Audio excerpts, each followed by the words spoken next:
Olá, você que sempre nos assiste, seja bem-vindo ao programa Saiba Mais. Nosso objetivo é informá-lo de informações de boas qualidades, responder perguntas difíceis de maneira fácil. Nós temos trazido aqui profissionais de vários níveis e segmentos. Vou apresentar o meu convidado e em seguida daremos início à nossa entrevista.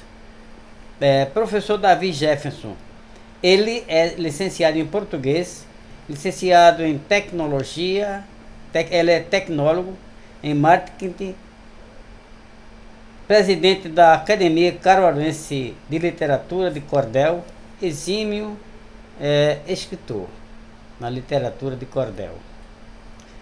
Davi, eu quero lhe agradecer pelo que você tem postergado alguns compromissos seus, abrindo a sua agenda para nos atender e estar aqui nesta noite para a gente conversar um pouquinho sobre literatura, sobre teologia, sobre hermenêutica e exegese e uma série de outras coisas.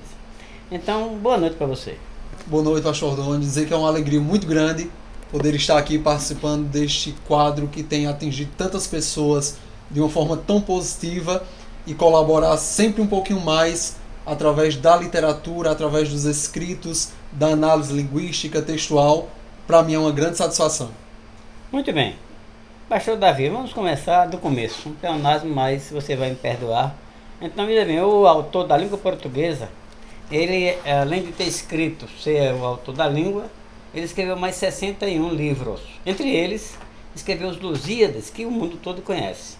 Esse livro, ele teve notoriedade por causa da fama do autor ou por causa do conteúdo do livro? Tanto pelo conteúdo, por trazer essas conquistas lusitanas, tanto pela admiração que Camões ele tinha ao rei de Portugal, e por ser a primeira epopeia, essa escrita tão extensa, mostrando esses fatos históricos de guerrilhas, de lutas, de conquistas de Portugal, por ser a primeira epopeia impressa, traz também todo esse cenário grandioso, tanto do autor quanto da sua obra. E aí Camões ele se torna um ícone e fica muito mais conhecido através da sua epopeia, que atinge aí o mundo, principalmente o português, o Portugal, e acaba recaindo aqui pra gente no Brasil. Muito bem. Professor Davi, eu ouvi pessoalmente um jornalista semana passada dizer o seguinte: a perca dos senadores foi muito grande. Ele estava certo dizer perca ou perda? A perda, porque aí a gente tem a perda enquanto um substantivo, e aí como ele vem precedido de um artigo, a perda então é um substantivo. Então não a perca. A perca é uma conjugação para o verbo perder. Então, conjugando o verbo, ele teve uma perda, porque aí tem o uma que é um artigo, então funciona ainda com a questão de, por exemplo, substantivo. Agora, se eu digo eu perco tempo, então eu perco. Então eu tenho o eu, que é um pronome pessoal do caso reto, primeira pessoa, eu perco. Então eu utilizo o perco como uma forma de conjugação do verbo perder. Já quando eu utilizo um artigo antes, a perda, uma perda. E aí funciona como substantivo. Porque qualquer palavra de qualquer classe, quando é colocado um artigo antes, se transforma em um substantivo. No caso, não perde a característica da classe gramatical. Por exemplo, amar. Amar é verbo. Mas se eu digo o amar, eu tenho aí um verbo substantivado, por causa do artigo que eu utilizei antes do verbo amar. Muito bem, deixa-me ver qual é a outra pergunta que está me surgindo agora. O número de vogais é o mesmo número de sílabas de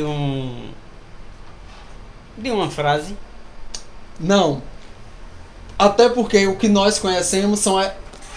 Quando a gente fala quantidade de vogais, a gente diz tem 5 vogais, porque A, E, I, O, U. Mas a gente tem as variações fonéticas das vogais. Então aí elas extrapolam essa quantidade. Eu vou ter um A que é aberto, mas eu vou ter um A que é fechado. Por exemplo, o E.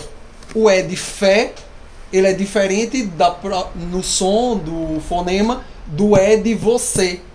Eu tenho você e eu tenho fé. Um é aberto e um é fechado. Então são essas variações que nós vamos tendo no processo da língua que vai trazendo toda a dinamicidade, inclusive, dessa prática de oralidade. Que é justamente para a gente pegar essa língua e ela ser dinâmica e a gente compreender o que o outro quer dizer. Ao invés de eu chegar e dizer você, eu não posso dizer você, porque o som do E é fechado. Então ele indica, inclusive, aí essa sílaba tônica, a acentuação e por aí vai. Então, nós temos uma outra pergunta que é bastante interessante, pelo menos eu julgo assim.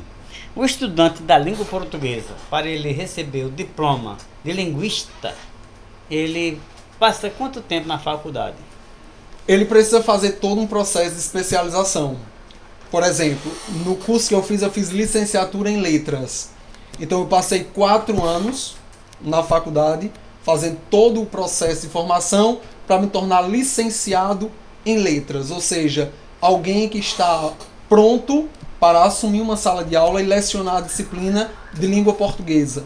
E aí, depois dessa formação, eu fiz uma pós-graduação, uma especialização de 1 ano e meio em letras também, português e literatura. Então aí eu me torno especialista em língua portuguesa e literatura. Posteriormente, eu decido fazer um mestrado em linguística. Então eu vou ser mestre em linguística.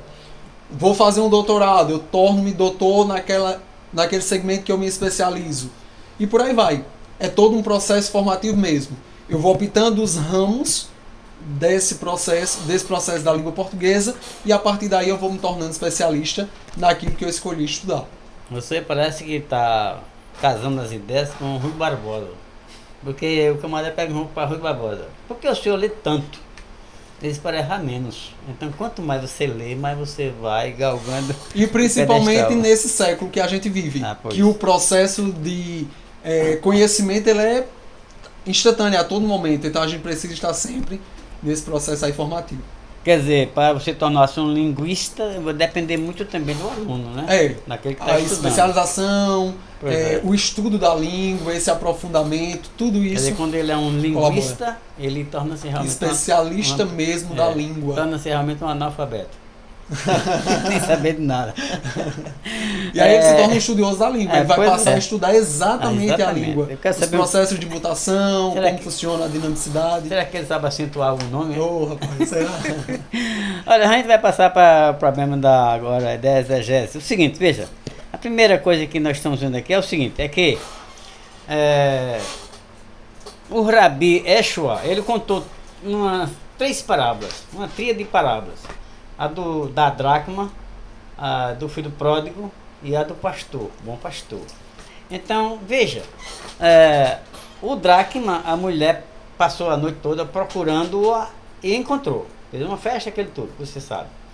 O pastor, ele deixou 99 ovelhas, foi atrás de uma que já se havia perdido, estava perdida. E então, na parábola do filho pródigo, o narrador, que é o Dr. Lucas, né? Ele narrou, começou dizendo o seguinte: havia um homem que tinha 2 filhos, quer dizer, aquele homem, na parábola ali, era Deus, simbolizava Deus.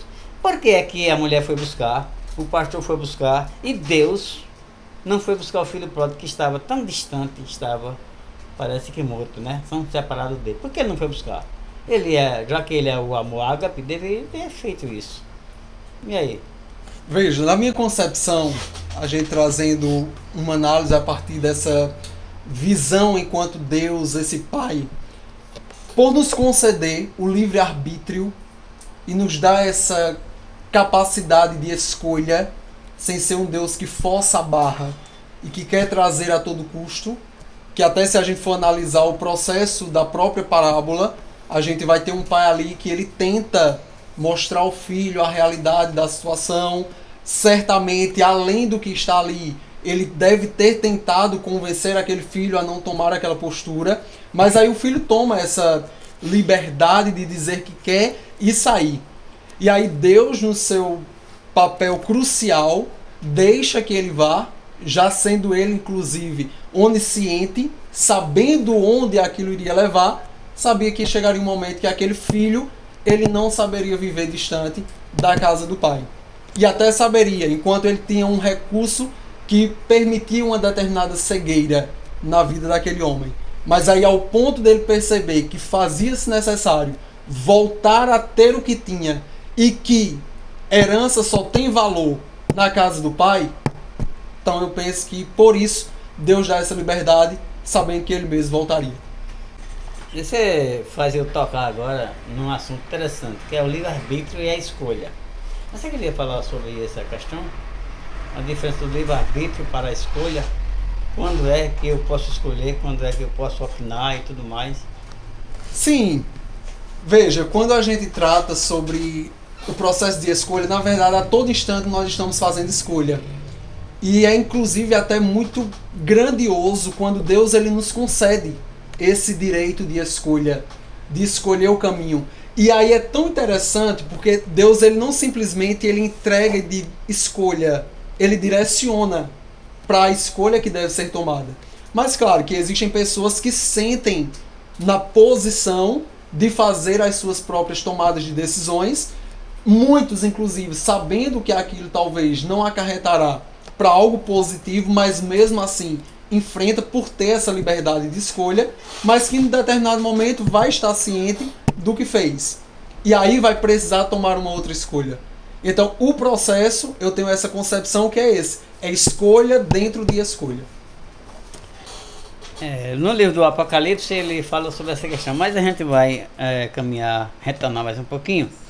E veja bem, no livro de Ezequiel, que é muito difícil esses livros assim, apocalípticos, né? Uhum. Então ele diz o seguinte, no capítulo 18, versículo 20, se não me falha a memória, os meus neurônios já estão ficando meio velhos e tal. Mas veja, ele disse que a alma que pecar, essa morrerá. Então pergunta a você o seguinte, que quem morre então? É o psique, é a psique, é o soma ou é o pneuma? Já que o homem é formado dessa tricotomia, né? Então eu pergunto a você, qual dos três deixam de existir eternamente?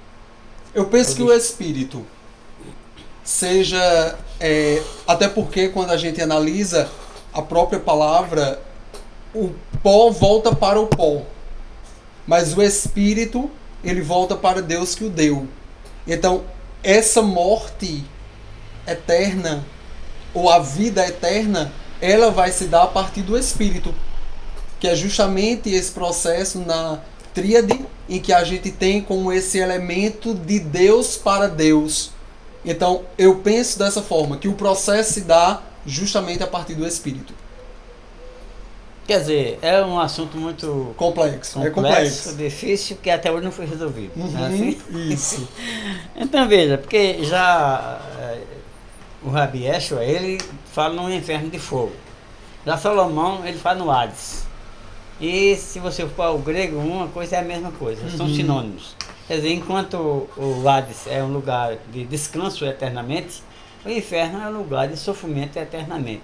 Você acha que nessa questão, o inferno é um lugar ou um estado? Eu penso que o lugar seja um lugar, que o inferno ele seja um lugar, porque como a gente próprio vê nas escrituras, quando ele fala sobre essa questão do perecer, do lago de fogo, então a gente vê como essa perspectiva enquanto sendo um lugar, esse lugar que vai chegar o momento em que as pessoas que não fizeram a vontade de Deus, que não viveram de acordo com aquilo que Deus pede para que as pessoas sigam, é o destino. São os dois destinos que nós temos. Ou uma vida eterna, ou esse padecer, que se dá justamente, numa linguagem mais direta, no inferno. Esse lago de fogo preparado para Satanás e seus anjos. Então eu penso que o inferno ele seja um lugar e não um estado. Porque se fosse assim, diante da situação que a gente está, a gente viveria mais no inferno do que... São tantas situações. Especialmente o casado, né? Então, veja bem.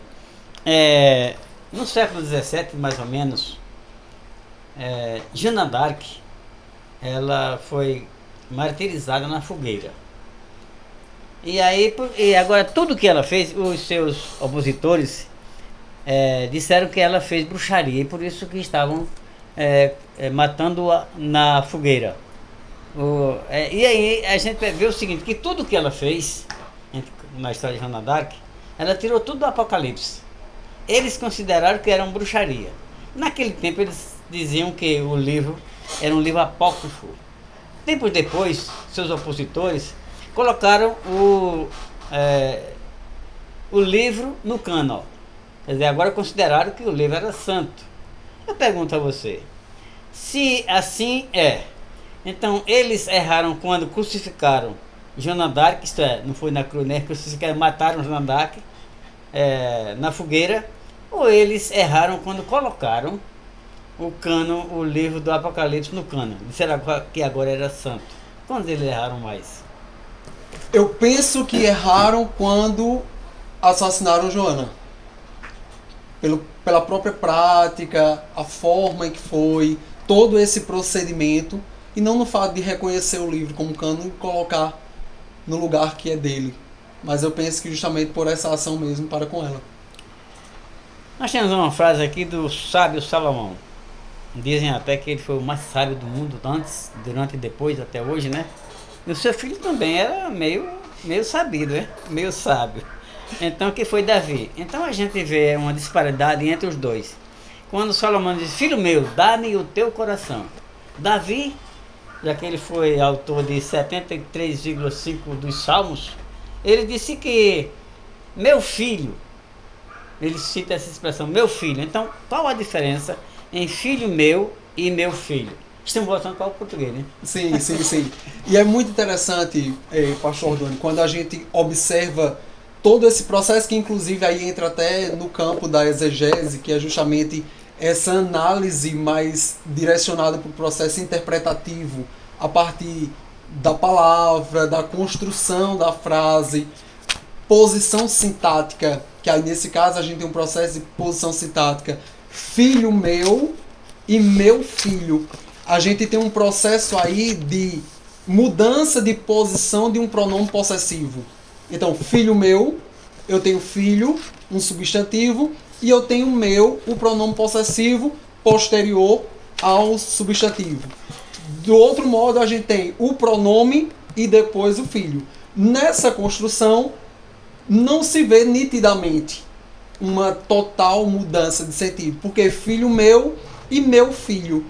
E na língua portuguesa, inclusive, quando a gente faz alguns processos de mudança, que a gente chama de inversão, ou um processo de inversão mesmo das orações, a gente utiliza como um processo para dar ênfase a algo. Então, meu filho, filho meu, ele poderia estar querendo dar ênfase ou ao pronome possessivo ou ao próprio substantivo, mas que traz uma concepção bem linear.